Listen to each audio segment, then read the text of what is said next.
नमस्कार दोस्तों, हमारे YouTube चैनल पर एक बार फिर आपका स्वागत है।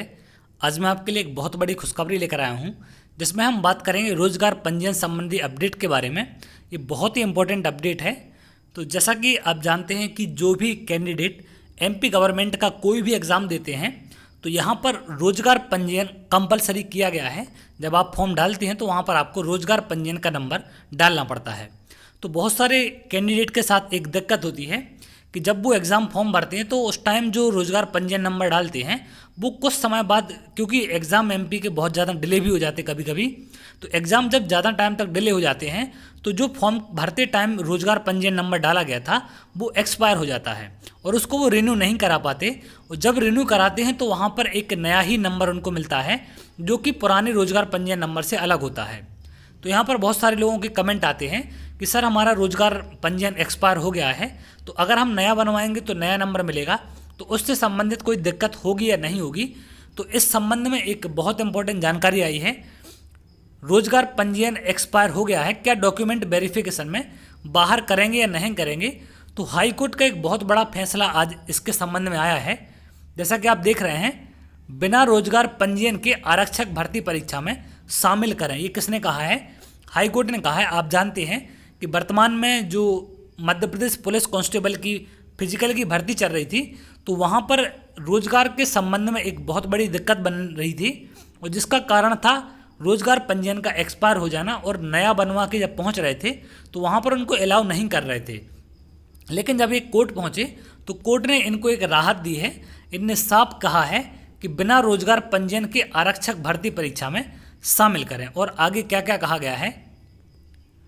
हाईकोर्ट ने आरक्षक भर्ती परीक्षा के तहत रोजगार पंजीयन जीवित नहीं होने पर भी आवेदकों को शारीरिक दक्षता परीक्षा में शामिल करने के निर्देश सरकार और व्यावसायिक परीक्षा मंडल को दिए हैं। मतलब अगर उनका एक्सपायर हो गया है रोजगार पंजीयन तो भी आप उनको परीक्षा में शामिल करें, उनको परीक्षा से बाहर नहीं कर सकते हैं। तो ये लगभग सभी परीक्षाओं के लिए एक रास्ता यहाँ से खुल चुका है कि आगे आने वाली परीक्षाओं में भी आपको राहत मिल सकती है अगर ऐसी कुछ कंडीशन बनती है।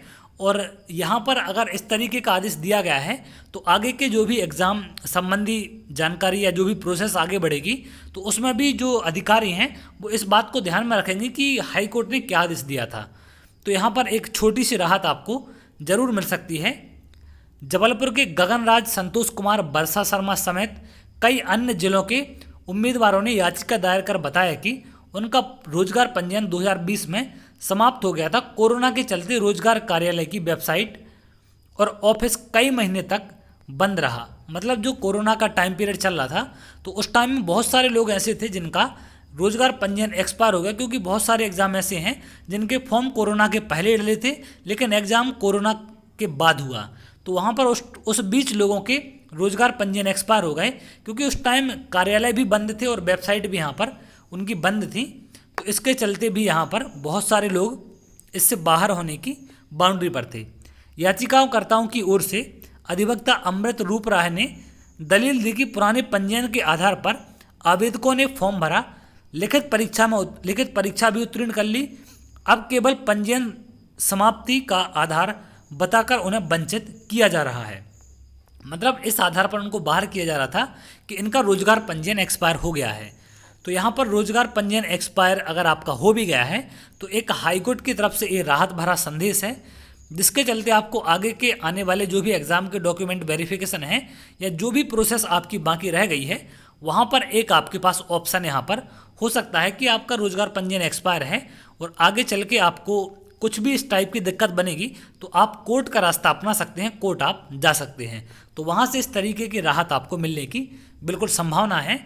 तो ये थी एक छोटी सी जानकारी रोजगार पंजीयन अपडेट से संबंधित। अगर आपको जानकारी अच्छी लगी है तो आप चैनल को लाइक और सब्सक्राइब कर लें, जिससे आपको ऐसी ही जानकारी समय समय पर मिलती रहे।